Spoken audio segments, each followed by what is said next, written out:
For others, it's too detail oriented. Maybe it's like a second level, second or third seater book, because you're gonna read two. For beginners, Karen Armstrong's is a. That's true. That's not bad. Yeah. Yeah.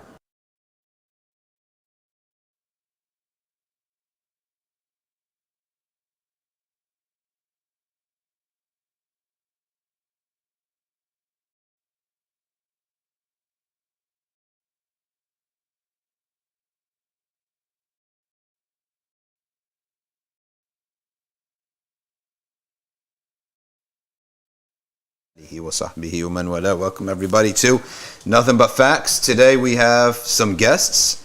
MashaAllah, we have a special guest who's basically like our colleague from down the road.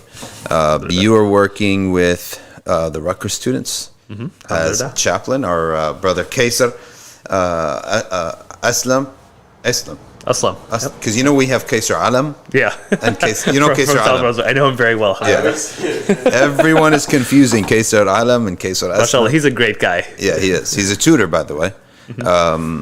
So Kaiser Alam, South Brunswick. Kaiser Aslam is the chaplain at Rutgers University. So MashaAllah, you've been there for 4 years now so far, right? I just finished my sixth. Sixth? Wow.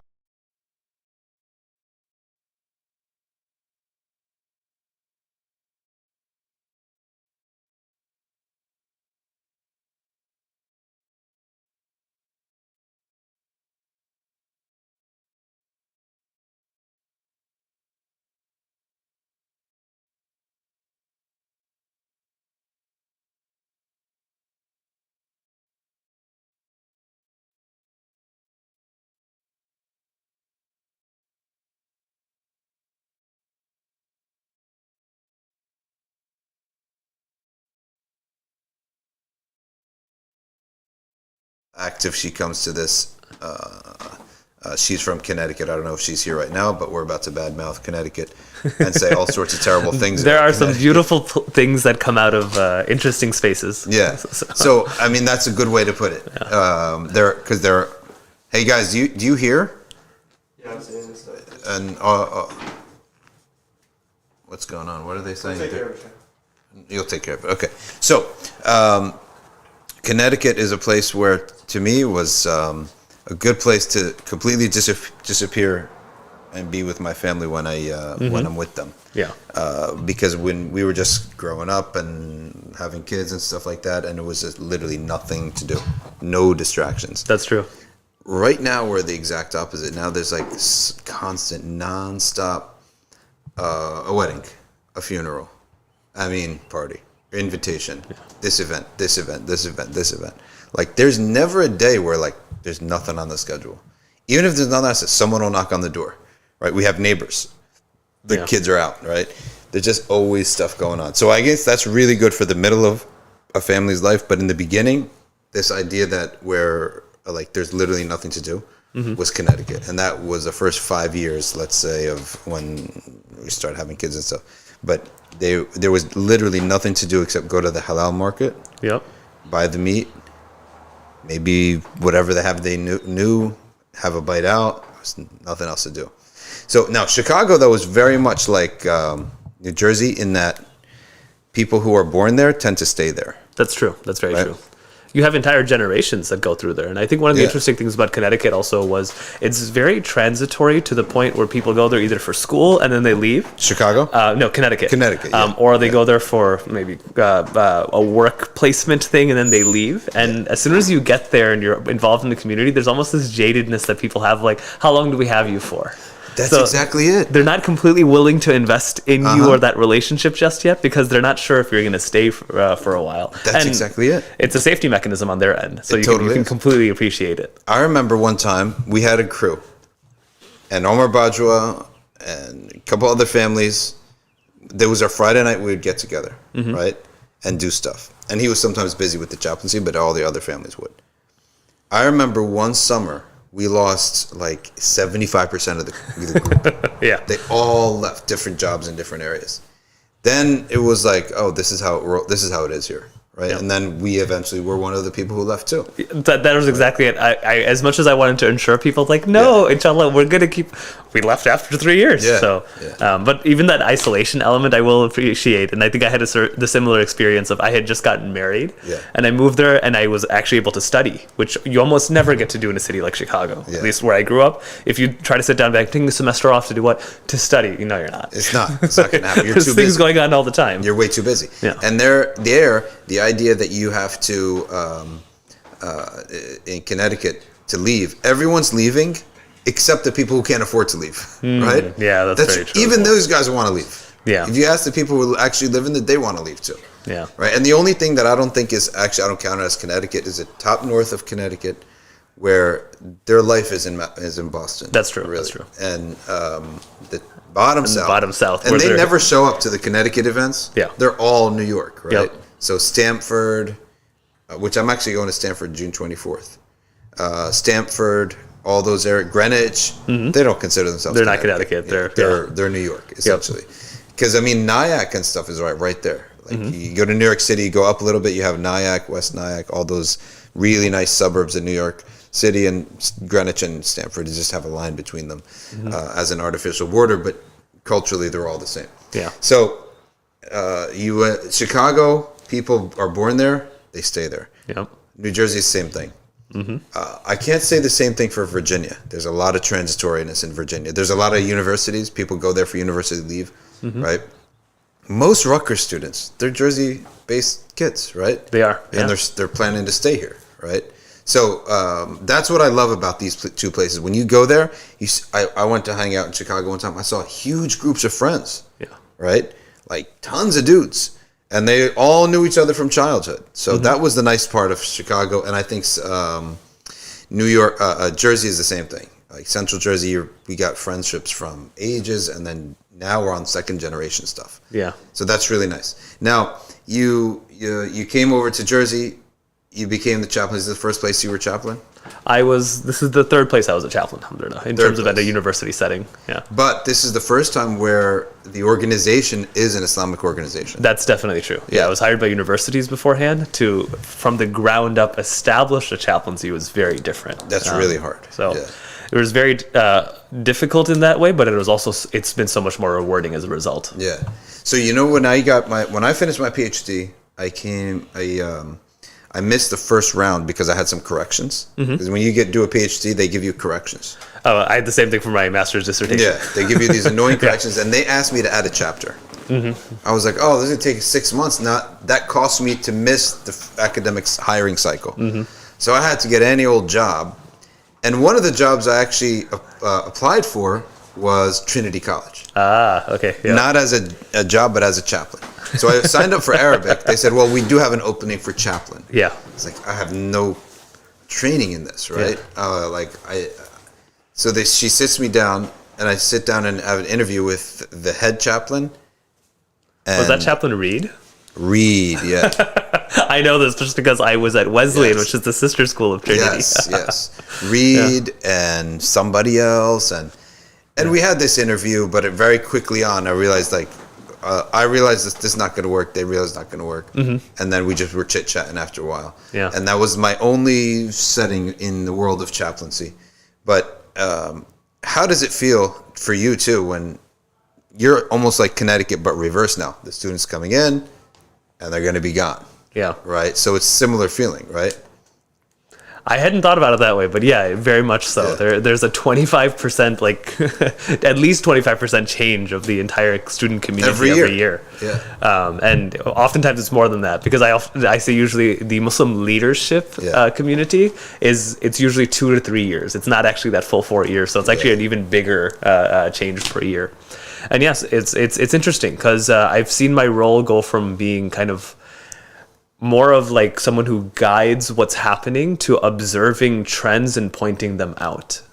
Because one of the things I've started to realize and really appreciate throughout kind of observing the Muslim community is sometimes there's trends that are healthy to have. We try to let individuals go through it while the community progresses because it's healthy for the individual. But when you look at it from a communal perspective, it might be damaging. So we try to walk them through that, realizing it might be good for them, but try to make it so that they can fully process it rather than harming an entire community as they went through it. Give me an example. So I mean, the classic example that you'll see, especially in like a mentorship role, will be oftentimes when someone, inshallah, gets on guidance for the first time, right? Like they hadn't taken their deen seriously, and they suddenly are overzealous in compensating for maybe some of the things they had done in their past, and may Allah accept their efforts.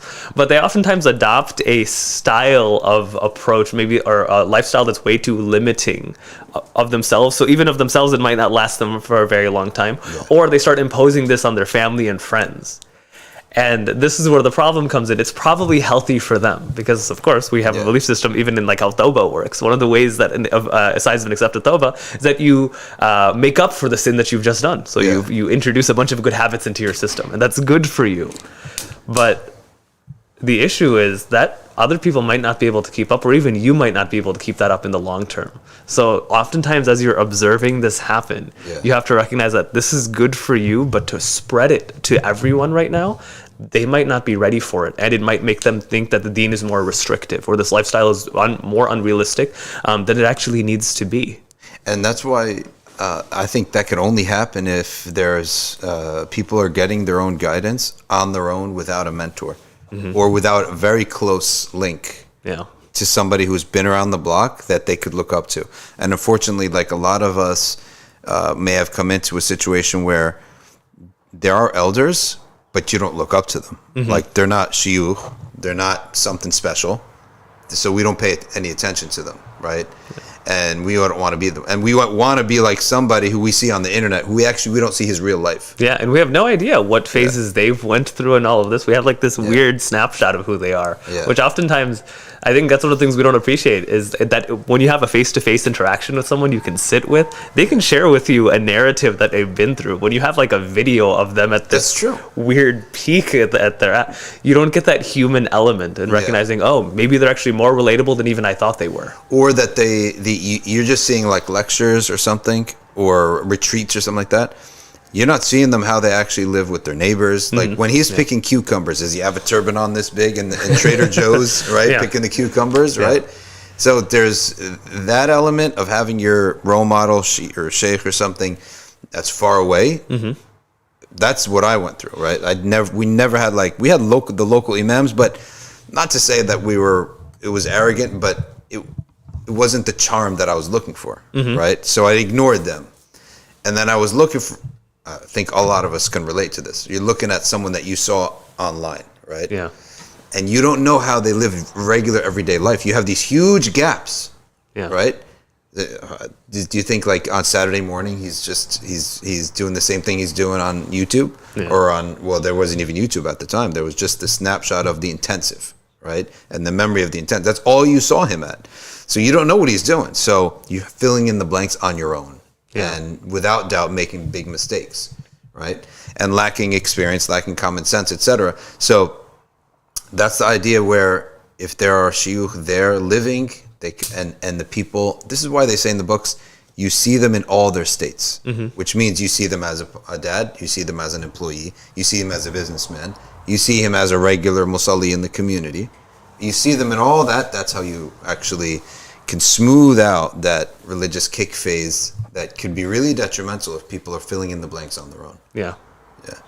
So that'll be kind of one example of like an individual goes through a trend, and the community maybe like girl becomes observing it, making sure that inshallah the pitfalls don't happen, because some of that is healthy, like this idea of like overzealousness and then kind of pulling back, and then okay, what have you learned? Like having a conversation after the fact or during it. What have you learned? From last semester to this semester, and really listening to someone as they process it and just pointing things out that they've already kind of figured out. Okay, so what's the best and the worst? What's the worst trend that you see that's like really deadly, and what is the most optimistic and the best thing that you see?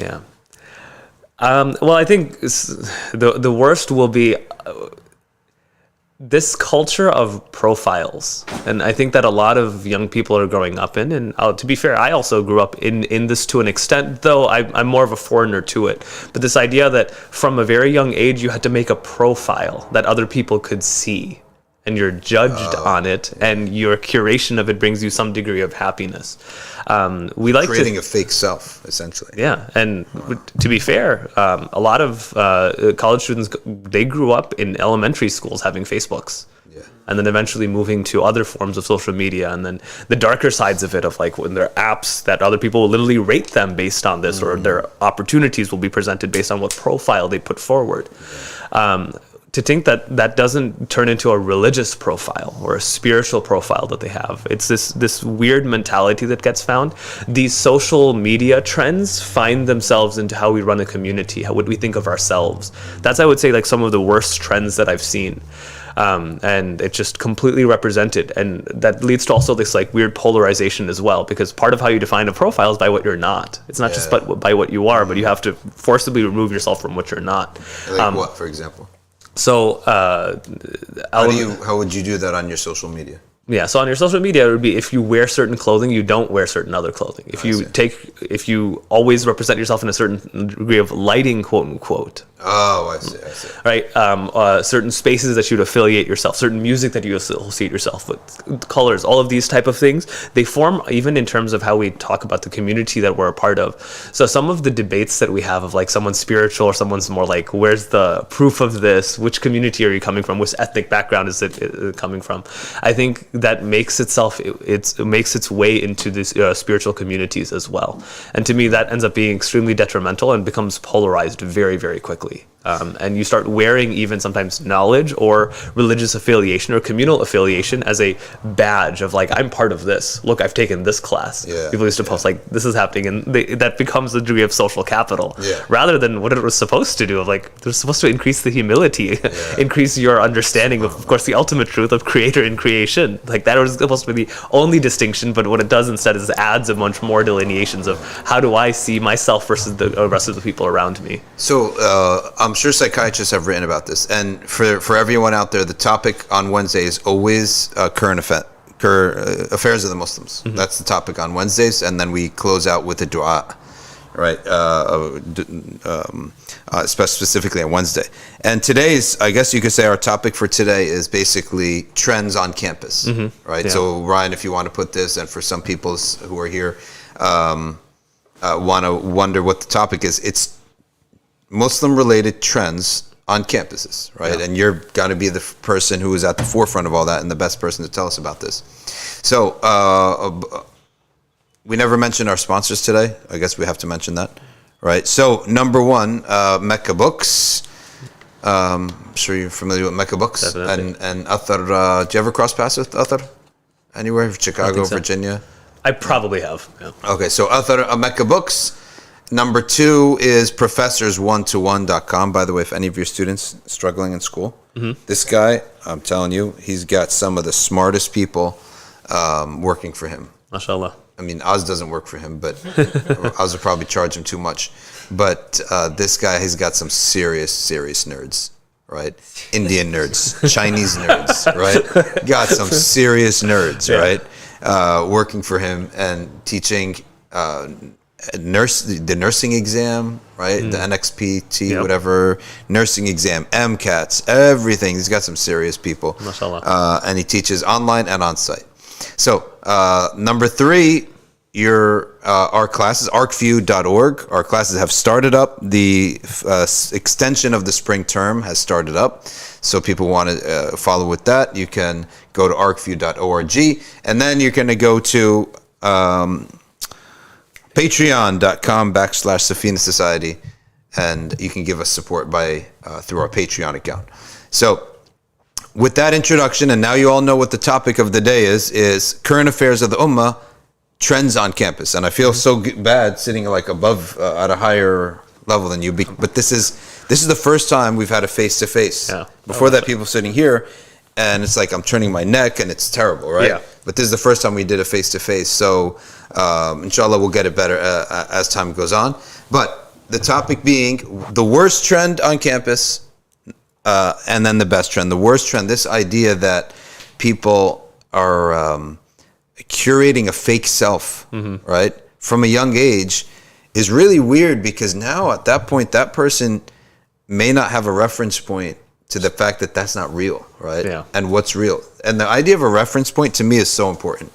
The reference point concept is so important because things are going to happen. You're going to develop with certain things, but you need to be able to say that this is real or fake, good or bad, but relative to what? Yeah. So that's the idea of the pure upbringing, right?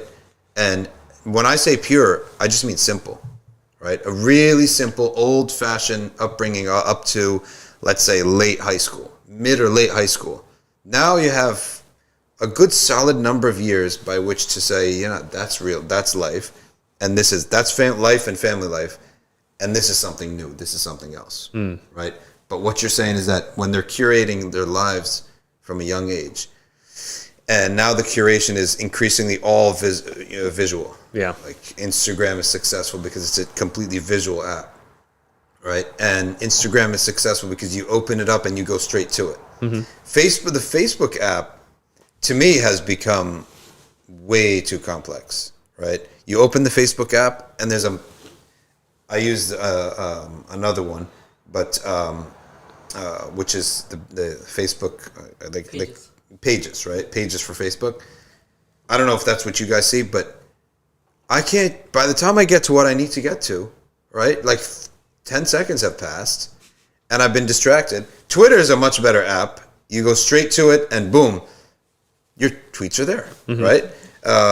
Instagram is straight visual, right? As soon as you open it, right, you get the visuals right away, which probably will really mess up people's self-esteem because not everyone is perfectly visible. Like their visual's not that great, right? Yeah. So I'm sure there are psychiatrists and stuff, and psychologists, I should say, who have a lot to say about this concept and idea of creating for yourself a profile at a young age where you're not even familiar with reality yet. And I think that extends into what I would classify as like another major problem would be that when someone then tries to tell you how to change something, it sounds like a social attack, even though it wasn't. So even simple things of criticism of like bettering this or doing this, it has with it like, oh no, you're debasing me in some way because my value is based on this image. But if you've criticized that image, you're criticizing me, which is, in my opinion, so counterintuitive to a lot of what our tradition says of like tazkiyah is what the purification, building yourself, and sometimes through some pain or growth or burning, that type of thing, so you get better. And you get into this trend of like, you can't tell me what to do, because if you do that, you've taken something away. And then the other side of this is, it doesn't matter what you do as long as it's you. Is another just like extension of this as well, which I think it's all very much related. Here's another thing with like, it's almost like ageistic, where in the old days, you're on the same platform of life, the same theater or arena of life as everyone else. So an old man, he's on the same, he's lived on the same arena of life that you're gonna live in. No different. Whereas the elders of today, they're not on the same. Like the youth are coming up on that platform, whether it's whatever the app is, and it's Instagram probably, and TikTok, right? Whatever it is, they're always gonna change. And then you have elders that you're looking at, we're trying to give you a piece of advice, and you're like, you don't even have like a life on that platform. So your entire value is totally downgraded, right? And I've seen the way people have looked at like their grandparents, or even slightly older people that are wouldn't even be their parents, who aren't on those other platforms. Those platforms never existed, and they're like aged out of it. They're not going to open a TikTok account, right? So you got a 49-year-old doctor, right, who's pretty set in their career now. They're not going to have a TikTok account. They're not going to open up a TikTok, or maybe not even any account, right? This guy's a made man. And then he's got like a nephew who's like 14. He looks at him like someone who is in another planet completely. He's not in the same arena. So they don't value anything that they have to say. Right? SubhanAllah, this actually makes me think of I'm having two thoughts on this. One is, just by the sheer technology element, people aren't going to be present, who really should. We should be benefiting from our fathers, uncles, random people in the community that should have an influence on, rather than it being this chosen group of people because they happen to be on the technology. That's there, and it gets into the echo chamber discussion of not only that, but you get to curate who you listen to, when, like, which group you want to associate with. That becomes so much more emphasized. But the other side of this, I think, is I think this also explains why certain figures rise to the top who maybe break out of that mold. And I know right now there's a lot of conversation on like college campuses for people like Jordan Peterson, for example. I just recently heard his conversation with Sheikh Hamza Yusuf, and that was actually very well done. But why do people like that rise to the top so much? It's because, they're usually not here. So when one does break it, I see what you're saying, becomes that much more important and impactful.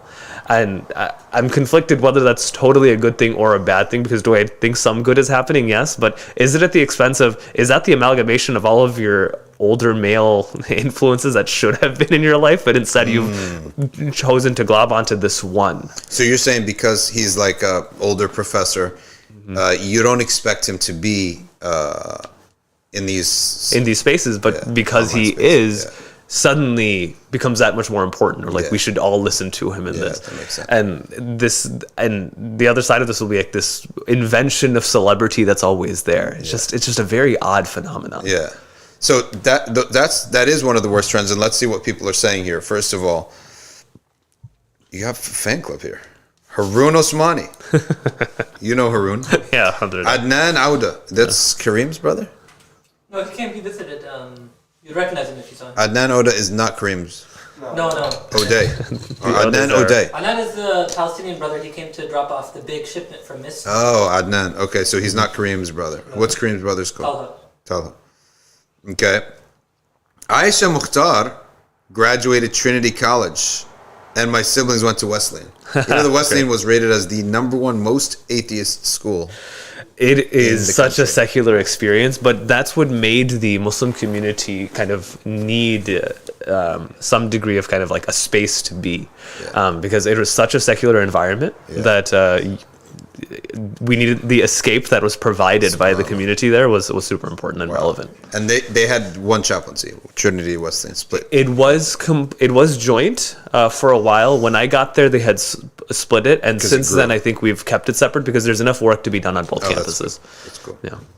Okay, so let's see who else you have. Chaplain at Rutgers has done wonders working with the Muslim college students. May Allah bless him. MashaAllah. That's your man Adnan. You know him. Okay. All right.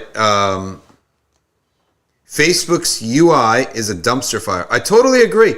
Noah's agreeing with me. You go onto the Facebook app, it's like a maze of buttons to find where you want to go. Right. Nimra says, this generation of men are seeing more 10 out of 10 looking women in 5 minutes than most men in history would have seen their entire lives. Yeah, this is not normal. Why did you delete that, Nimra? It was a good comment. The impact of that is I read it. Huge. She is totally right. I don't know how real these women are even, right? How much airbrushing is going on, filtering is going on, right? And how much is that messing you up in the head? Whether it's real or not doesn't, in my opinion, even matter. Yep. Because the impact that it's having on a practical level, that's significant. Yeah. Let me actually fix this a little bit. Oz, could you get that chair back there? Get that out of the way. I'm going to move this so that you're more centered. Got it. There you go. Now, if you come over here and go straight, much better angle. Keep going. Here. A little bit more. Perfect. That's much better. So, she's 100% right about that comment, and I think that might actually be the case with men. Yeah, how many dudes are 10 out of 10 guys that are shown, you know, in these feeds and commercials and everything that, you know, that aren't. How does that affect the women too? Yeah. I mean, it started with the women. Yeah. Like women in commercials and magazines, but now it's guys too. And I would say the impact, I'm not sure which one is actually more. The impact that men seeing women, or even men seeing men and women seeing women, or women seeing men. Like, I think it's very similar in terms of what it's doing. I remember reading just 2 days ago that it came out that a lot of these like superhero actors, they've been taking steroids, but they've been silent about it. Oh, okay. Why? Because it's the same thing that's happening. People look at it and they're like, oh, this is something that we're supposed to be trying to achieve. It's having a pretty significant impact on them as well. Yeah, and I mean, so you know these workout videos where the guy says 20 minutes a day? Yeah, but that's after, first of all, you're 23 years old, so you're not getting fat in the first place. Yeah. Second thing is that, you're doing 20 minutes a day after 4 years of doing this 8 hours a day. Yeah. Right? That was like your whole life was making sure that not an ounce of fat remains on you, and now you're trying to sell me 20 minutes a day, right? Let's see you do 20 minutes a day at the age of 45, right? And see what it gets to you, right? So also, not to mention like hardcore pornography is such an issue. It completely, just takes away everything. I think it's probably the least talked about, like Vice, and it's so prevalent. And the amount, one of the things that I've had the opportunity of doing is having conversations with young people as they're on their journey of getting off of pornography. And what that does is it literally, you don't recognize someone who couldn't make eye contact with you, someone who like quite literally their social skills were completely destroyed. They start regaining their life once this vice that had been a hold on them for so long starts disappearing. If we look at simply the nusus and the text of the deen, this is the worst thing. Yeah. Like this is worse than fake profiles. This is worse than all the dietary stuff that we have. Like, okay, our food is terrible, blah, blah, blah. All that stuff. What else do people talk about? Right. I think this is the worst thing. Yeah. This will just make your basira, your inner eye, just completely shut. Yeah. It's also linked on a psychological level so much that you feel guilty about it, but don't want to represent it with other people. You know you're doing something. You can't concentrate in salah anymore because maybe this is on your mind. Of course, we know that anything you consume in any way, shape, or form it stays with you. So becomes a memory. Becomes a memory that you might go back to, and then if it's guilted, you're hiding it. It already teaches you that I hide certain things. The most authentic part of me is maybe hidden somewhere else. It's got so many different impacts, and if we get into even on like a neurological level, your pathways of how you feel accomplishment, which is typically like endorphins in your mind, they're completely shot up because you're experiencing this in a really perverted way. And on the other side, it's going to be of oxytocin, of connection, like genuine connection. When you make eye contact with someone, shake hands with someone, that's supposed to feel like it did something. But if you're just experiencing the highest levels of that, now people hate the to time. have people. Like in the old days, even in the 80s and 90s when I was young, like you're home alone, you're bored out of your mind, right? Someone knocks on the door, it's like huge. It's like happiness. humongous, right? Someone knocks on the door. But now it's like, oh, I can't stand the idea of a human being there, right? Now it's when you text somebody, these kids don't even answer back. I stopped texting certain people under the age of, now they may be under the age of 25 or 20. I don't even talk to them, right? Because they do not have a concept that if someone texts you, you text back, right? Let alone if you call. Like, they'll never pick up. If you call, they think like someone died. Right. I mean, something simple, like when you had texted me just a few days ago, like one of the things I really appreciated, there was an exclamation point at the end of everything, and it seems like a small thing, but like I really appreciated that element of like, oh, there's some degree of excitement within this. That's why emojis are actually the most useful invention in text, because it actually you can tell the person that you're excited, you could tell the person that you're sarcastic or whatever. Right. Or you could just say you could send an emoji without any words, and it tells you how they're feeling. Right. It makes me think like there's a narration of the Prophet ﷺ that said that the guest brings with them their own rizq. Right. And happiness is a form of sustenance from Allah. So it's this idea of when someone interacts with you or they come to you, whether it's digital or not, there should be some idea of like rizq has been brought to me. That's so true. I never thought about that. That guests, they bring their own rizq, and they bring the rizq of oftentimes.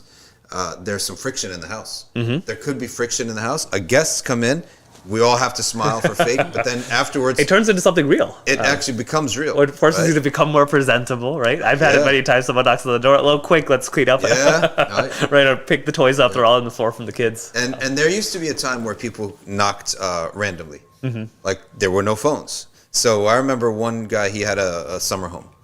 Every time in the summer, He would be on the way. He wouldn't tell us. He's just like, I'm on the way. There's no way I could just pass your house. It's an hour away, right? He lives an hour away. He's going to somewhere. There's no way I could pass by without coming by. Yeah. So he'll come by. He'll have tea. Sometimes we'll take out the food, right? And it was completely random, right? Yeah. That was so exciting, right? Because he had a kid my age. And then he'd do the same thing on the way back. And sometimes I'd just go with him, right? So all that stuff now, it's people like, they don't like it.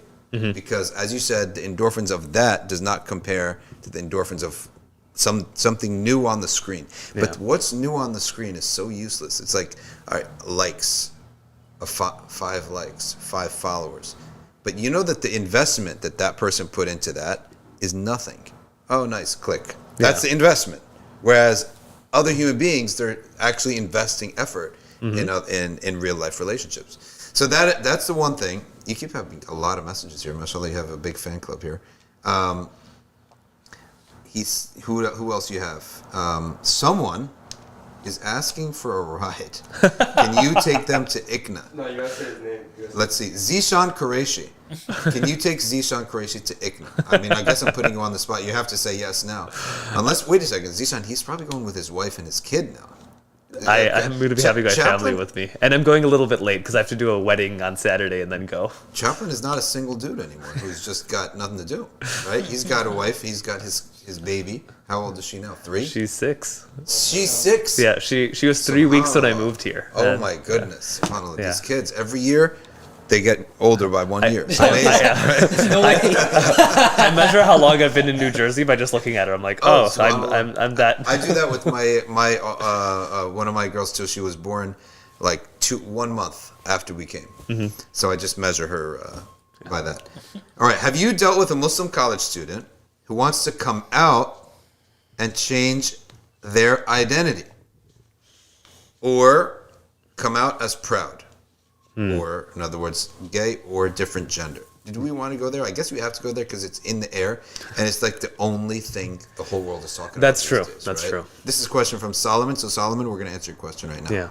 Yeah. Have you dealt with that? Yes, and I have. Should you even deal with that? So I'll say that in a couple of ways. One is, yes, I have dealt with it, but I think it's overblown to the point where, like, so I'm gonna just, as numbers go, I think alhamdulillah I've had an opportunity of having about 6,000 meetings with students. So you have about 1,000 meetings a year. About 1,000 meetings a year, so roughly 500 to 600 every semester. If we do the math that Personal way. one-to-one office hours. One-to-one office hours, and in that time, I've probably talked to about 4,000 unique students.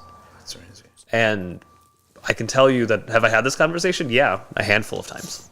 So a handful. So like when you can remember, and I can tell you, I'm not going to, but I can tell you names because so out of 4,000 students, you can actually write them in a list. So that's not a lot. Your point is that that's not a lot. It's overblown. My point is that sometimes this gets so overblown in terms of like it's on everyone's minds and like it's affecting every other student or something like that. Yeah. It isn't. So that's one component, or it could just be I have a very specific group that I'm talking to. Even if I was to do those corrections, I don't think it's as prevalent as sometimes like it's like this the end of the world is coming because of this. So that's one element. Of course, we do believe there are eschatological kind of links to be associated here, but that's the one kind of component of like that's there. The other part of this is that everyone who wants to have a conversation about this wants to change the deen in some way. Is the other kind of major, in my opinion, misconception that if there's a Muslim who's dealing with maybe like a same-sex attraction, that this means that they want to make this halal for them and they want to change fiqh and change marriage laws and make like that's not what's happening. Oftentimes, like at least the conversations I've had, the questions are: can I still be Muslim? Does my prayer still count? What do I do with this? My family's forcing me to get married. What do I do now? It's very so you practical. Can respect that, because someone who is recognizing that this is something that he's not going to alter his religion with, or he's not going to alter the deen with. Or that they're at that point of, I oftentimes see it as, subhanAllah, look at the iman that's present in front of me. That's someone who's dealing with something very, very difficult. And that's a tribulation that you would never even imagine how you're going to handle that. yeah, subhanAllah, that it's so difficult, and like there's just pure, like, beautiful iman in front of you. That's one of the ways that I've seen that happen more often than the worst fear that people have, like these people are going to come and corrupt and are going to do this, they're going to do that's this. what I think that it's being pushed out on social media so much that it's probably, you know, faker than it actually really is. Yeah. Right? Because you're on the ground, right? And I'm in a sense on the ground with some of the teens. Like before they go to college, they're at the masjid. Then they disappear. They hang out with you, right? And I sort of still see some of them. So I guess combined, we have a lot of interaction with the community, and so it might be right, and I hope that is the case, that it's more overblown online because there are groups pushing us. And I've honestly boosting it seen this online as well, where sometimes they'll go to another counselor who like really tells them, really explore this, and like, this is your time, live into who you are. And oftentimes my conversation will be more along the lines of like, yeah, let's understand this, but like, you don't have to act. And what I mean by that is like, take your time. Our tradition has always been one of like, don't act hastily. And I say this specifically here. That's usually my go-to is, let's have a conversation of like all of the impacts this is going to have on your life. And go through it. And your spiritual life is a part of it, your family life, your community that you're a part of, you as a person, the goals that you have. As you start going through it, the logical answer starts coming through. And our tradition, it also approaches this in a very, in my opinion, balanced way. SubhanAllah, I had a couple calls on this. I remember vividly that, you know, MBIC has like an anonymous call. You just call in, and one guy, he had such a tribulation, which is he couldn't tell his family that he's not attracted to women, right? But they want to get him married. I mean, what a calamity that is. So that was one guy. Another guy, he actually did get married to another guy, right? And it was sort of funny, but not funny at the same time. Sad at one point, but funny at another point. The sad part is that he's turning it. The good part is that he's turning his life around. Right? MashaAllah. And he's going to stop this behavior, and he's going to stop everything. Then he said, but I feel like I'm betraying this guy because we have an emotional bond, right? And so he said, I want to know your advice on how do I tell this guy, right, who's my husband? He consider it like that. He did get married in that whatever civil union or whatever. And then he said, I want to know, how do I perform the talaq? Right? Do I pronounce talaq once? What do I do? I should. That's the humorous part. That was the humorous part, because I said, brother, wouldn't have been recognized to begin with. It's not. You can only. It's funny in the books of fiqh they say they have the mahal. Talaq requires a mahal. Means there must be a legitimate source or object that you are divorcing. Right? So if you haven't married yet, you can't have a talaq. If the marriage is invalid, talaq. I've had that same question for someone saying, right? Do I have to do talaq on my girlfriend? And I'm like, oh my gosh. Right? So this poor guy, I told him, no, you can say whatever words you need to say, like, okay, we're going to separate, we're going to split up. The Sharia does not require you to utter a talaq because it's not a valid marriage in the first place. So I had to convince him of that. All right. Secondly, he said, it was a very emotional bond between him and the other dude. And he's gonna have to stop. And I had to try to be practical about it because I've never experienced this. But I said, look, I don't think that maybe you're gonna cut him off in the sense that you're never gonna look at his face again or talk to him, because I don't think that's practical either. Take people to an opposite end.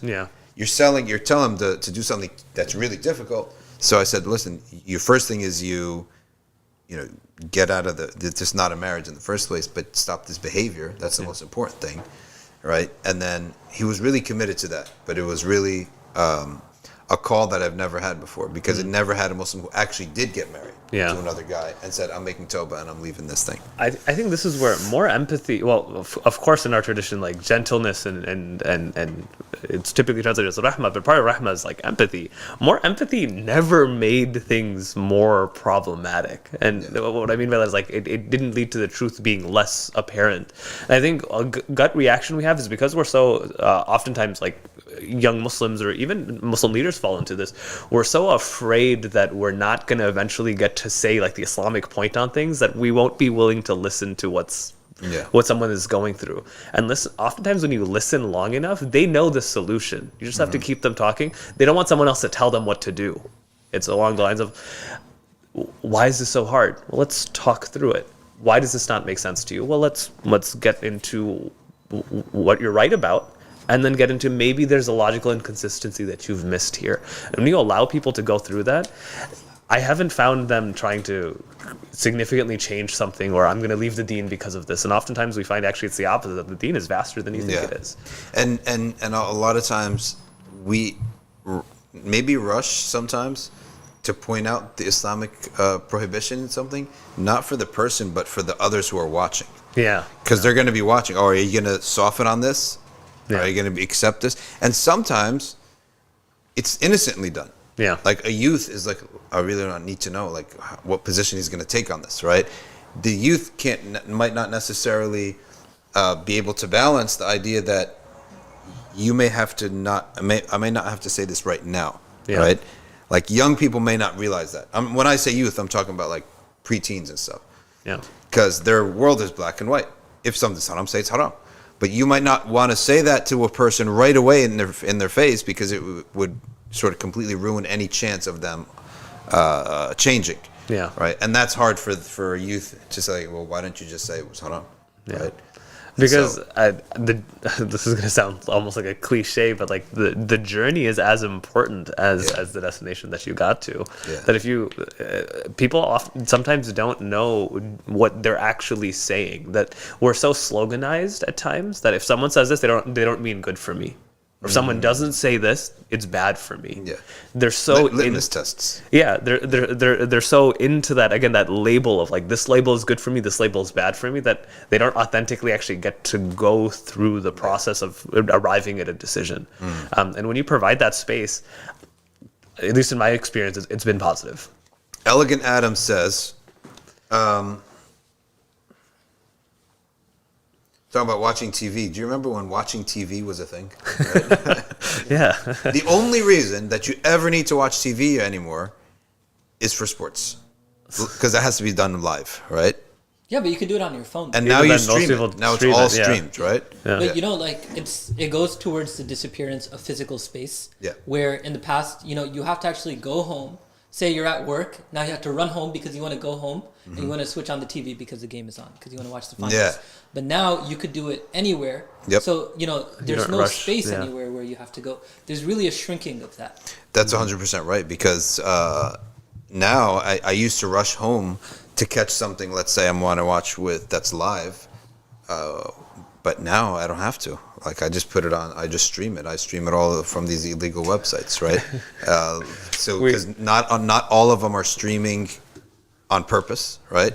Yeah. But they're getting streamed through these illegal websites, right? My wife and I had joked about this just a couple of days ago, that we used to have taqwa about Saturday morning cartoons. Yeah. Right? And it's like, why is that taqwa? Well, think about it. We used to prepare the night before that we want to sleep earlier so we can get up, because it starts at 6 a.m., 7 a.m. Yeah. And then you'd set everything out, put the blankets, go there and watch. Me and my siblings would watch it together. Yeah. And we had taqwa to how we got entertained. Like, we had awareness and preparation. You had an awareness, yeah. Those are the best, subhanAllah. Yeah. Those Looney Tunes, right? For 4 hours or 2 hours, I remember. And it was just one day. Yeah, and everyone would be asleep. Only my mom would be awake, and she would get cereal and everything. And those were some really fun days. Looney Tunes. Also, one thing is... in the PJs, right? Has to be in the PJs in the family room. We never even experienced that. Cause, you don't even... the cartoons would be on every day. Yeah. But one thing is, like, to one of the previous points, is that, you know, the idea of forgiveness is gone too.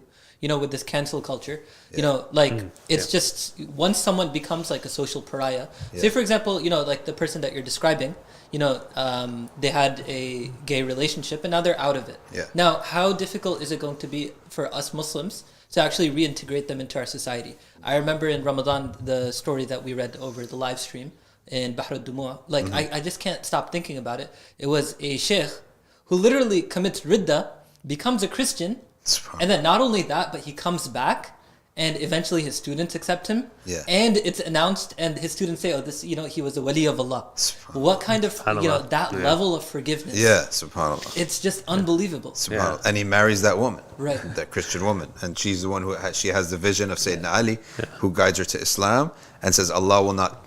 He said, "Go to him. Allah will not test you with a wali from his awliya." Subhanallah. And then Waj is like, this guy's a pretty well-known Hanafi jurist. Yeah. So he has a contribution to the Sharia. He hasn't been cancelled. Right. He has not been cancelled. And the cancelling must be done by people who don't experience life. When you experience life, you realize there's not a single soul that you're going to meet in this world where you're going to have an absolute perfect relationship with. There's going to be a bumping of heads at some point. There's going to be a quality that you don't like about this person, or a habit or a weakness. Yeah. Right? And guess what? You're going to live with that. And the Prophet ﷺ said about husbands and wives, he said, if you don't like something, you're going to like something else. Yeah. Isn't that one of the most practical pieces of advice? It's like, if you don't like something about her, you'll like something else. Yeah. So focus on what you like. And then there's an obligation there. Look for something you like. Yeah, look for what you like and only look at that, because that thing that you don't like, it's not going anywhere. Right? Whether it's physical or character. Mm-hmm. So, likewise, when we deal with the community, okay, the sects and the cults, they don't understand this point. The sect and the cult only wants the perfect person who's exactly what I believe in, exactly the way I believe in it, right? Whereas, if you look at successful community members, they have a great tolerance, right? I noticed two things about successful community members in Chicago. I'm sure that you've seen people they're in their 70s now. Mm-hmm. Like, they succeeded, and right? They're giants. They're giants. Regardless of where you go, that'll be like, that's what their title is. Yeah. They're giants, mountains. They're the foundation which everything was built on. They're the people who are like the backdrop of so many, now in Chicago, hundreds of thousands of people. Mm-hmm. They're the backdrop, right? Yep. They're like the blue sky. So those people, I noticed two qualities in that. Number one, they do have a set of principles that they live by that make it predictable. Like, this person's predictable. I know exactly what this person's going to do. And because he's got these sets of principles, and they're the right principles, they work for decades. Yeah. Right? They're able to work for decades. They're able to marinate and develop, and the institution builds on it. At the same time, they have a tolerance in the sense of there's probably red lines. Of course, everyone's got some red lines, right? But at the same time, there are levels of those red lines. It's not like my way, big red line. No, it's like my way, there's going to be a gradation of light red lines that may be crossed in certain circumstances, or accepted, or we won't say anything. And then finally, there's a big red line. Yeah. It's a sophisticated, to me, it's a very sophisticated gradation of what I don't accept. Yeah. I don't accept it in this place. Yeah. I don't accept it for myself. I may accept it for somebody else. I might not accept it for my family, but I accept it for someone else. Yeah. There's a gradation of that. And because and sometimes I don't think that they make it themselves. Like, they may not have even thought about it. Yeah. I think there was this willingness of understanding that even if someone doesn't have all of those same labels as you do, for the task at hand. And for example, I remember Dr. Irfan Ahmad Khan was a scholar in Chicago who passed away a few years ago. So he was like a grandfather to me, and he just loved talking about Quran. That was his thing. He wrote a tafsir of the Quran. Like, his thing was Quran, and he worked with everyone, and everyone had great things to say about him. And I've never heard him criticize an organization. Which was odd, even though Chicago, my city, I love, and of course I grew up there. I call it Chicago Sharif, but there's a lot of weird laser beams that also exist there in terms of one community versus another. But some of the figures that have withstood that test of time, it's because they don't actually say negative things. They're just this is going to help with this Quran program. This is going to help here. This is going to help here. There seems to be this understanding that someone doesn't have to be completely like you in every single thing for you to work on what? We're doing a program in the Quran. We're trying to educate people on the Quran. Like, if we can still get that accomplished, does that other element of you matter all that much? No. Versus some of the negative trends is, unless they have the same political affiliation as you, the same view on this and this and this and this, we don't associate with you. And I mean, how do you associate with your family? They guarantee you, like, half your uncles, but aunts, that's part of the result, right? Yeah. That cut everyone off who doesn't associate exactly. with you. Cut everyone off. And if I guarantee you, those types of people that you're talking about, they must have big families because they've navigated that stuff in his family life. When it comes to the community, it's easy to navigate it, right? It's easy to navigate this stuff with strangers. We already navigated it in the more intimate and sensitive family level. Right? So that's the key where the cancel culture's got to must be, rooted in very immature people. Immature, when I say immature, I mean they haven't really lived with family, right? Or community or whatever. This is a conversation I have often with college students is they ask the question of like, our deen says so much about kind of family, but I have a quote unquote toxic family, right? And there are some people who have extreme scenarios that we should definitely appreciate what's going on. But I oftentimes have to have this conversation of like, Allah gave you conditional relationships and unconditional relationships. And well, of course, all of us understand that conditionals are the ones you choose. Unconditional, you never chose who your father was. You never chose who your brother was. These are unconditional. But ironically, the unconditional relationships are the ones that you're going to be judged on more. It's like, wait, how?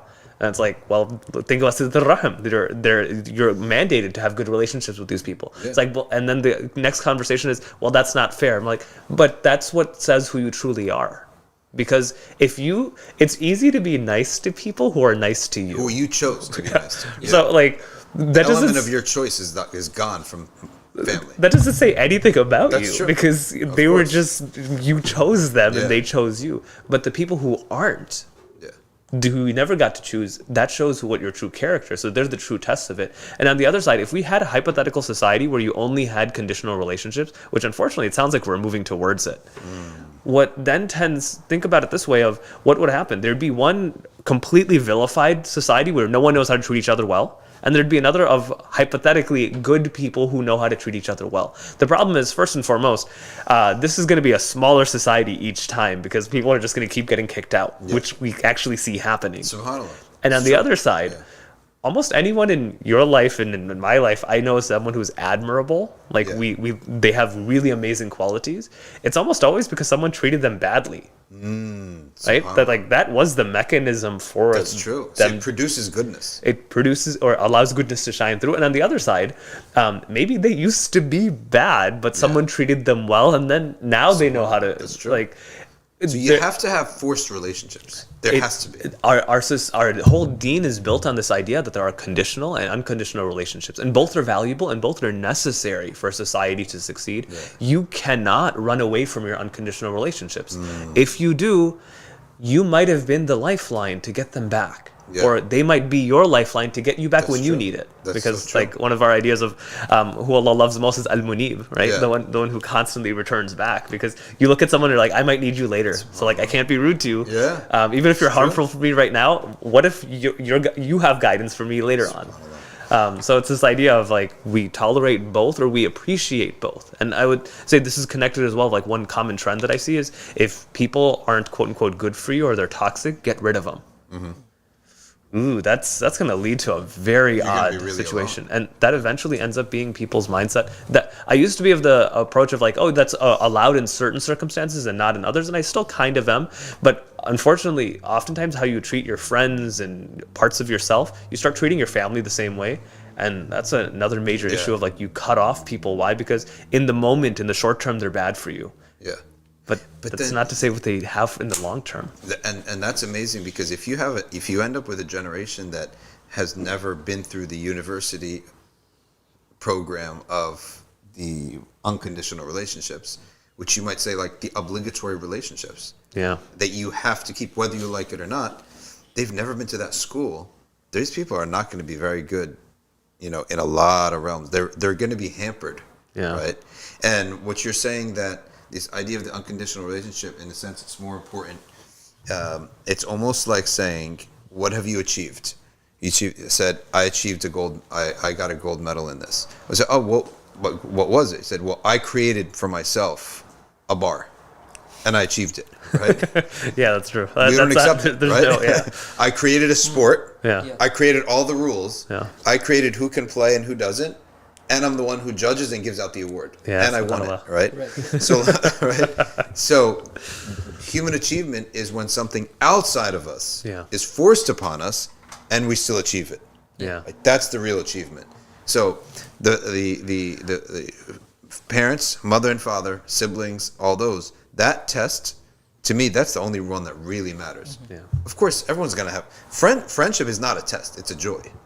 Friendship is the reward, right? But this is the school and the university and the factory and the war zone. It's a spiritual war zone. You have to put down your anger. You have to put down your envy, sibling envies, right? Mm-hmm. You have to fight. There's a lot of that.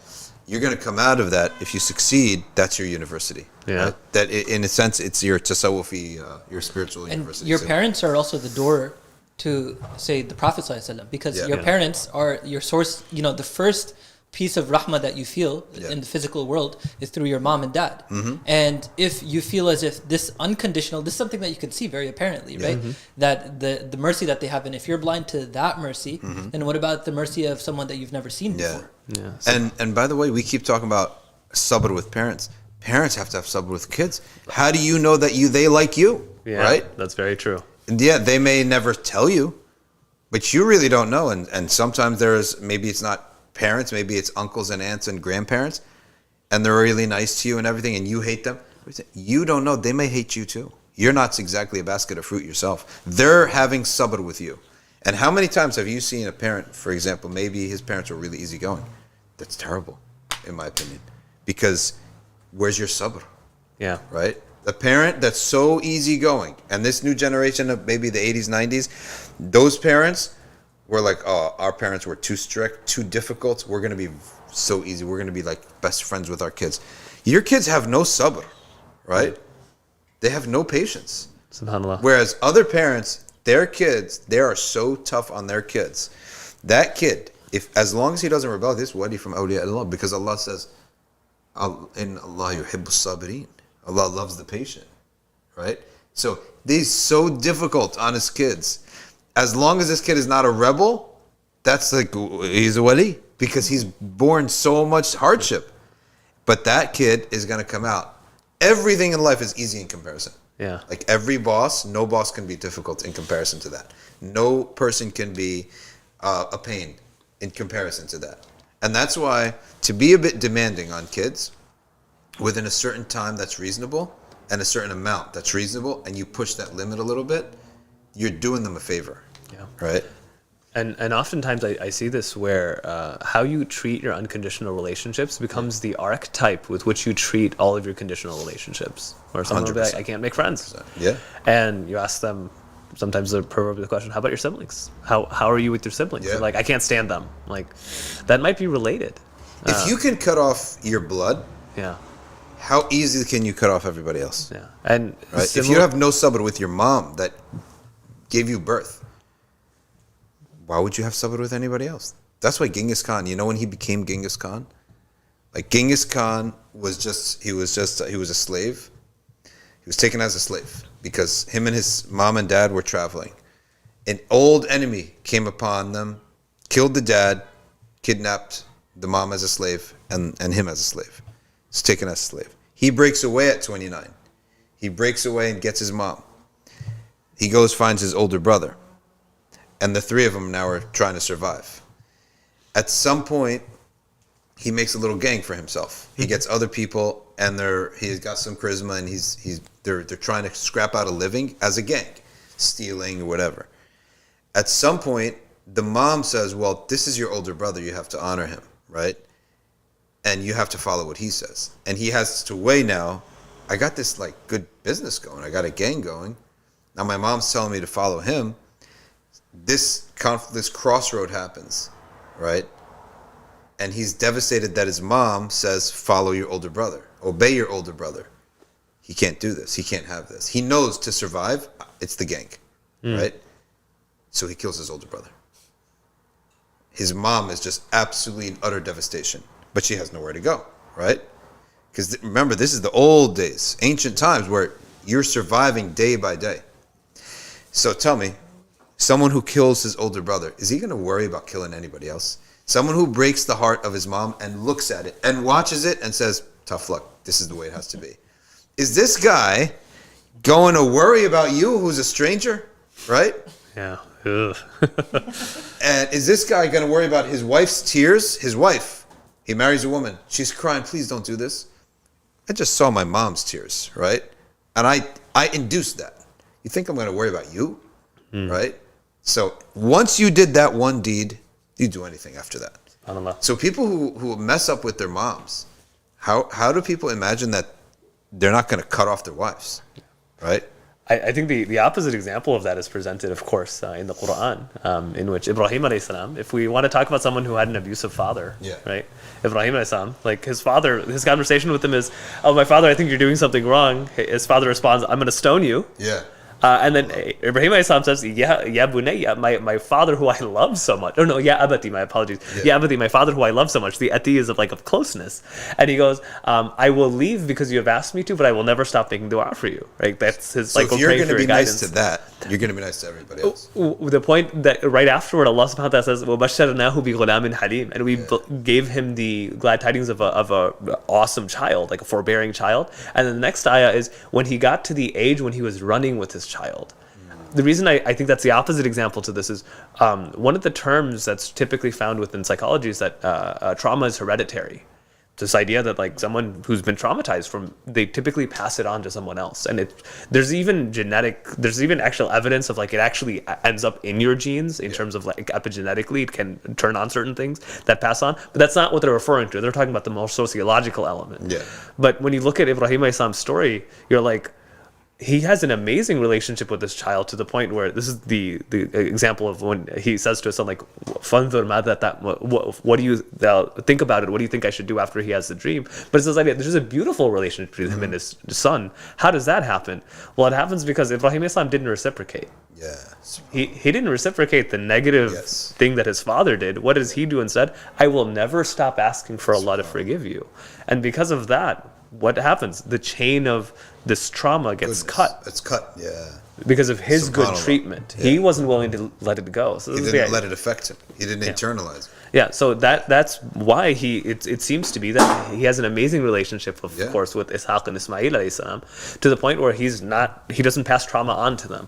That's how you cut it off, is by not responding. I think it's also, you cut it off by saying, your treatment of me will not be how I treat you. I'm not going to become a monster. I will treat you because Allah wants me to treat you a certain way. You know, like you've given the power back to Allah. Sheikh Rami, he said that from his years of teaching the inmates, what he realized is that for the vast majority of them, the best thing that he could completely transform these people on is studying birr al-walidain. SubhanAllah. So if you can go back and rectify that relationship, everything else will follow by necessity, because that's the hardest one, right? Weirdly enough, with students, this is going to be like a major thing that I see over and over again is those that have outsourced their respective parents to someone else. Amongst the most corrective things that can be done is reintroduce it. Reintroduce respect, this idea of like what I should be doing, and disconnecting it from it's because of what they did for you. Because I think we have this reciprocity mindset of like you only do things for people who do good things for you. No, you don't. Because fundamentally, when we even think about like Tawheed, why do you worship Allah subhanahu wa ta'ala? Yes, because Allah has done so much. Because Allah is Allah. SubhanAllah. That's it. That's it. That's at the end of it. That'll also take you to who Allah has placed in your life. Why do you treat them the way you do? Because Allah placed them for you in that way. Once you take that away, it's like the primary relationship is your relationship with Allah, dictates how you treat the people around you. That starts at home oftentimes. Once that gets corrected, it actually corrects a lot of the other, even like my ideas that I have, where my life should be headed, how I should prioritize friendships, how I should do. They all start kind of falling into place. I actually really like when Hamza Yusuf always says this. Sheikh Hamza always says that what he doesn't see in the Islamic world, and it's people usually don't take it from him because he lives in a very comfortable life, and he's talking about oppressed people. But that doesn't mean he might not be saying something right? And which is that when we deal with an oppressor, we're not dealing with Allah. Right? Like when you deal with your oppressor, you should be dealing with Allah in the sense that, how does Allah want me to handle this? Right? Yes, I might have to fight back. Sharia says fight. But Sharia also says hafsa. Yeah. Sharia also says this oppressor is not doing anything outside of Allah's will. This is happening because Allah is allowing it to happen. Yeah. And why would Allah allow this to happen? To teach me a lesson. So the mu'amala, that's why you're never going to actually succeed against an oppressor if you think that you're dealing with the oppressor. You've given him way more attention than he deserves. This oppressor is merely a tool of Allah Ta'ala. It's a force of nature. It's a force of nature. Why did Allah allow this? Oppressor is no different than a hurricane, right? Yeah. Okay, yeah, except that he has a moral thing and he may be hated. You don't hate a hurricane, right?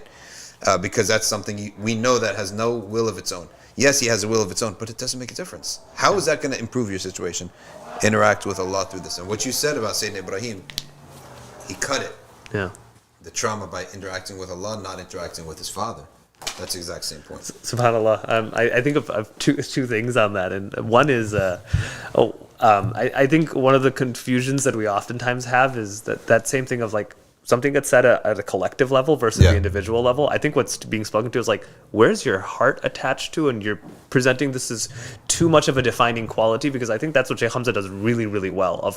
He hits you at your core, and that's like the core problem isn't that we're not organized and overthrowing the oppressors. The core problem is like we've let it get in here at an individual level. So that's one. But the other side of that is it makes me think of the story of Bilal radiyallahu anhu, and when, of course, all of us have heard this, but when he gets dragged into the desert, a rock is placed on his chest.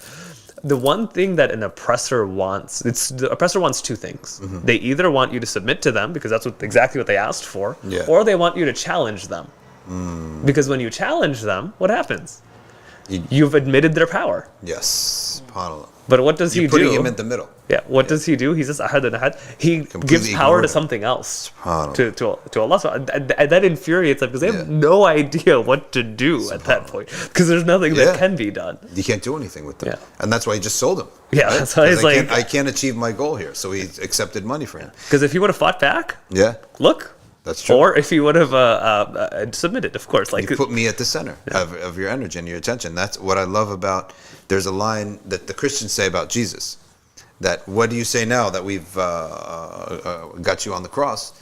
And he said, I say simply that God has given you power over me, right? So it's almost like not denying reality, but introducing a new reality. Yeah. Right? And of course, we probably don't have that thing, but it still makes sense. God has given you the power over me. Yeah, and that's beautiful, because at the end of the day, what is it? Allahu Akbar.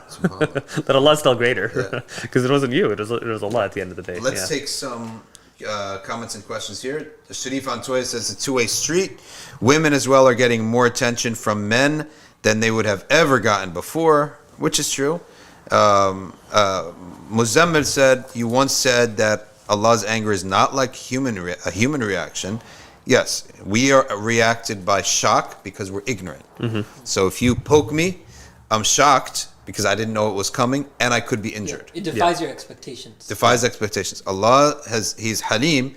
Nothing you do is shocking to him. He already knows what you're going to do. Yeah. And you cannot harm him, whereas we can be harmed, right?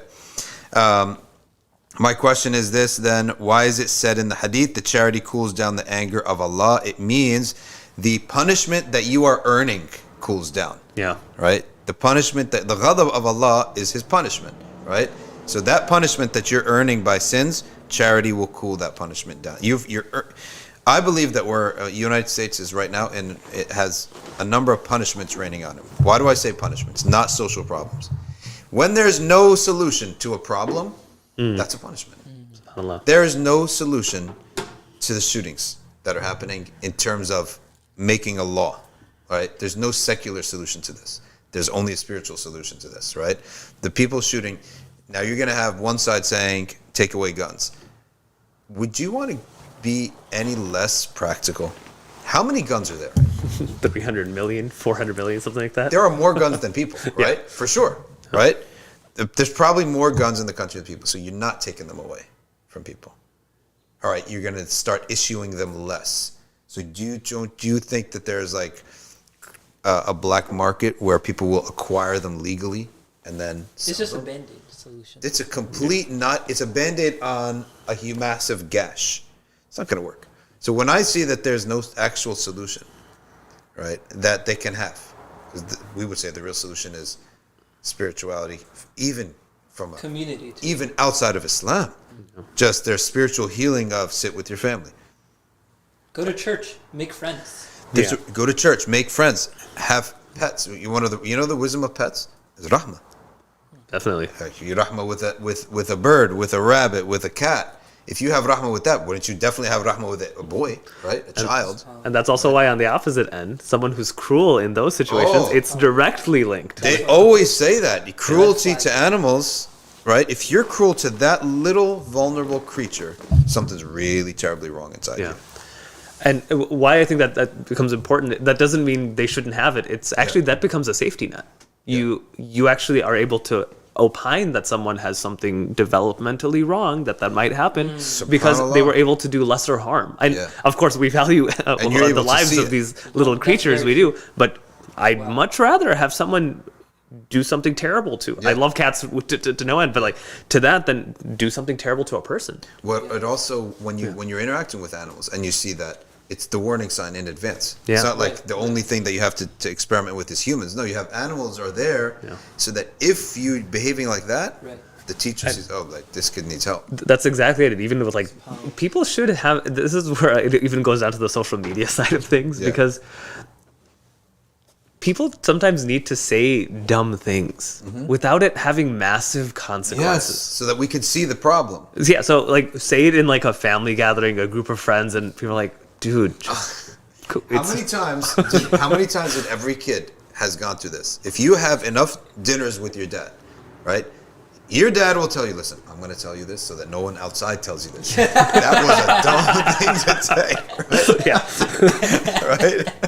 Now these masakeen don't have that, subhanAllah. Yeah. And then it has a massive social consequence. It gets labeled, put on something, or... Exactly. But that's the value and the benefit of having a family. Yeah. Is that somebody could tell you that, right? And it continues, right? Because you're really close friends who are a little bit older than you, and I love the idea of having a gradation of age groups, right?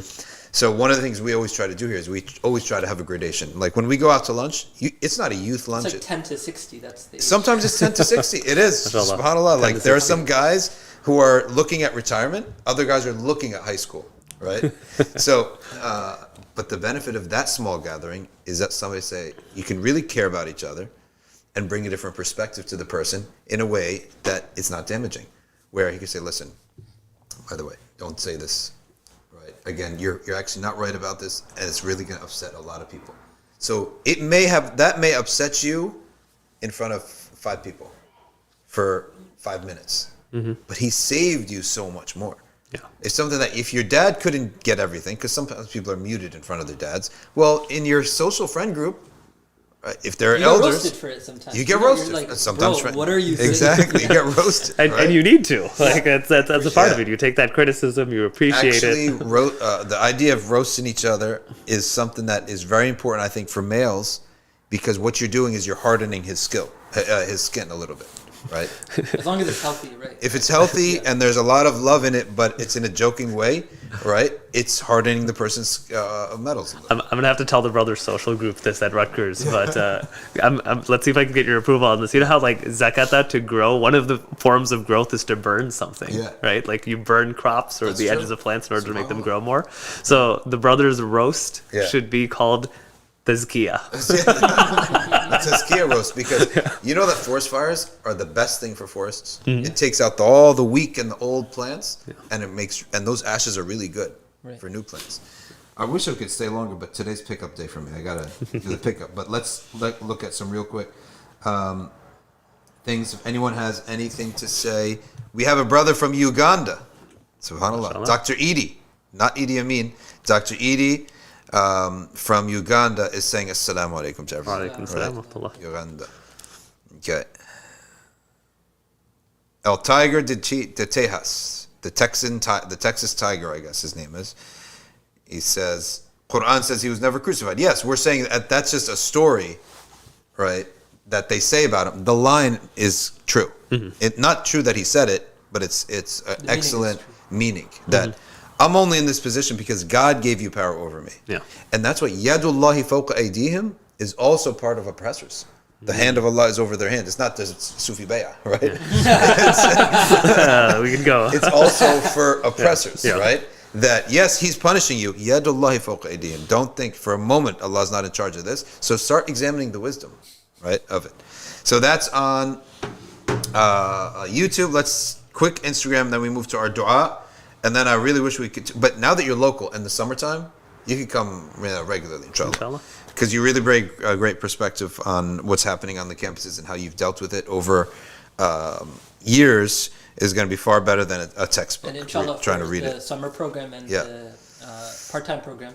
Because, you know, like ilm is not like separate from da'wah 100%. or anything like that. Yeah. So that's our goal, inshallah, to make everything integrated. Yeah, weeknights we have here started our pre-pilot program of our mahad.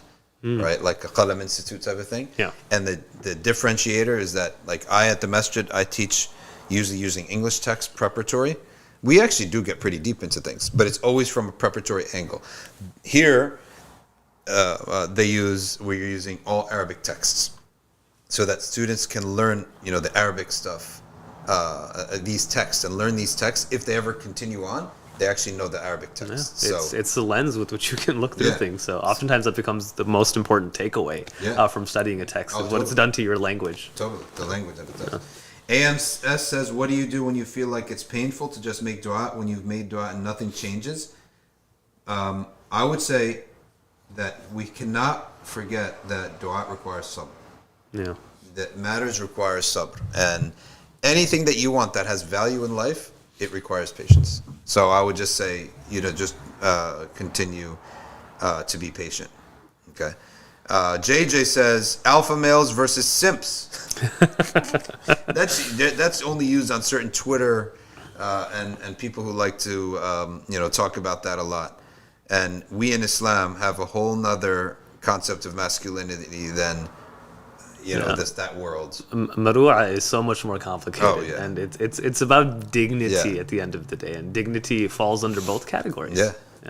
What if the thing that you don't like in your spouse is their addiction to pornography? Well, that's a human.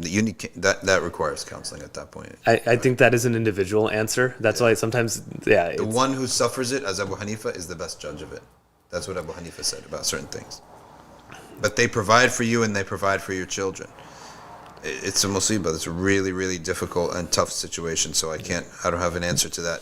That is something that you have to judge. Yeah. The one thing I would put on there is the cards are stacked against people. Yeah. And I think that needs to be appreciated, that this is a vice that everything in society is forcing it to happen. Yep. The norm is for people to be affected by it rather than to not be affected by it. So there is a degree of kind of understanding that happens, and then trying to be part of the solution rather than just saying, just meet me when it's over. Being involved some way, but I would say reach out to a counselor of some sort, and if both parties can go, that would probably be the best approach. And you're also talking about when we talk about everyone being different, I mean, we're talking about some people may have grown up on a fasad, sins is in their peripheral vision. Other people have grown up and wholesome parents are in the peripheral vision. So the shock element's going to be different. That's why one of the wisdoms when Allah says was azani لا ينكح إلا زانية أو مشركة, is that the adulteress marries adulteress. What does that mean? It means that the one of that lifestyle will have a successful marriage with someone who understands that lifestyle. Like you both had that bad lifestyle in the past, you will get along. It doesn't necessarily mean, as many people think, if you ever committed zina, you can only marry a woman who ever committed zina. No, it means a woman of that way of living, she should marry a man of that way of living, right? Because when you fall or falter, or the habits that you have, you know this, right? Yeah. Whereas a woman, you could bring her out of a monastery, right, and marry her to a guy who came out of the club, right? An error for her, the bar is here. Yeah. And for him, it's here. They're not going to get along. So that's why, in that question is, you have to look at your youth. Is this something that you're accustomed to? I know probably some women who, they grew up in such a clean and sheltered, in a good way, environment, one witnessing, not addiction. One time she sees that, she's packing her bags and leaving, right? This is not something she's accustomed to, right? Likewise, same thing. Some people, when it comes to weapons and guns, right? A gun in the house, big deal. Other people's like, on the kitchen drawer, under the table, right? Right. Yeah. So it depends what you came out of, right? So let's now shift to our dua before we wrap up. Can we take like a 3-minute break to set up? No, we'll just do it straight because I have to. Unfortunately, I started late and came late. But if you want to set up, you can set up though. No, it's fine. Yeah. So inshallah, we'll just read from Hizb al-Nasr and then we'll do a 2-minute silent dua afterwards. And we do this because every Wednesday between Dhuhr and Asr is a moment of ijabah according to Jabir ibn Abdullah, because the Prophet ﷺ had made dua at the conquest of Mecca, for Khandaq, and Allah Ta'ala answered him on Wednesday. So Jabir said he always looked for Wednesday for the time of dua. Bismillah ar-Rahman ar-Rahim. Inna fatahna laka fathan mubina ليغفر لك الله ما تقدم من ذنبك وما تأخر ويتم نعمته عليك ويهديك صراطا مستقيما وينصرك الله نصرا عزيزا وكان عند الله وجيها في الدنيا والآخرة ومن المقربين وجهت وجهي للذي فطر السماوات والأرض بسم الله الرحمن الرحيم نصر من الله وفتح قريب وبشر المؤمنين يا أيها الذين آمنوا كونوا أنصار الله كما قال عيسى بن مريم للحواريين من أنصاري إلى الله قال الحواريون نحن أنصار الله الله لا إله إلا هو الحي القيوم لا تأخذه سنة ولا نوم له ما في السماوات وما في الأرض من ذا الذي يشفع عنده إلا بإذنه يعلم ما بين أيديهم وما خلفهم ولا يحيطون بشيء من علمه إلا بما شاء وسع كرسيه السماوات والأرض ولا يؤوده حفظهما وهو العلي العظيم بسم الله الرحمن الرحيم لو أنزلنا هذا القرآن على جبل لرأيته خاشعا متصدعا من خشية الله وتلك الأمثال نضربها للناس لعلهم يتفكرون هو الله الذي لا إله إلا هو عالم الغيب والشهادة هو الرحمن الرحيم هو الله الذي لا إله إلا هو الملك القدوس السلام المؤمن المهيمن العزيز الجبار المتكبر سبحان الله عما يشركون هو الله الخالق البارئ المصور له الأسماء الحسنى يسبح له ما في السماوات والأرض وهو العزيز الحكيم أعيذ نفسي بالله تعالى من كل ما يسمع بأذنين ويبصر بعينين ويمشي برجلين ويبطش بيدين ويتكلم بشفتين حصنت نفسي بالله الخالق الأكبر من شر ما أخاف وأحذر من الجن والإنس وأن يحضرون عز جاره وجل ثناؤه وتقدست أسماؤه ولا إله غيره اللهم إني أجعلك في نحور أعدائي وأعوذ بك من شرورهم وتحيلهم ومكرهم ومكائدهم أطفئ نار من أراد بي عداوة من الجن والإنس يا حفظ يا حفيظ يا حافظ يا حفيظ يا كافي يا محيط سبحانك يا رب ما أعظم شأنك وأعز سلطانك تحصنت بالله وبأسماء الله وبآيات الله وملائكة الله وأنبياء الله ورسل الله والصالحين من عباد الله حصنت نفسي بلا إله إلا الله محمد رسول الله صلى الله عليه وآله وسلم اللهم احرسني بعينك التي لا تنام واكنفني بكنفك الذي لا يرام وارحمني بقدرتك علي فلا أهلك وأنت ثقتي ورجائي يا غياث المستغيثين يا غياث المستغيثين يا غياث المستغيثين يا درك الهالكين يا درك الهالكين يا درك الهالكين اكفني شر كل طارق يطرق بليل أو نهار إلا طارق يطرق بخير إنك على كل شيء قدير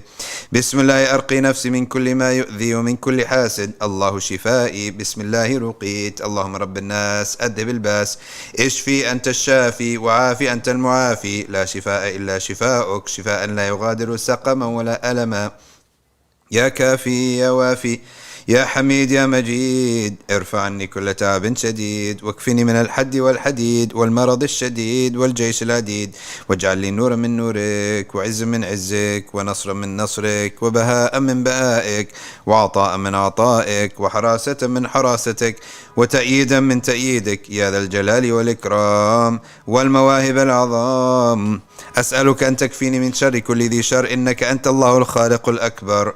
وصلى الله على سيدنا محمد وعلى آله وصحبه وسلم تسليما كثيرا طيبا مباركا فيه، والحمد لله رب العالمين ظاهرا وباطنا وعلى كل حال يا أرحم الراحمين. So we take 2 minutes for individual dua.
يا مجيب يا مجيب يا مجيب. وصلى الله وبارك على سيدنا محمد وعلى آله وصحبه وسلم. سبحان ربك رب العزة عما يصفون وسلام على المرسلين والحمد لله رب العالمين.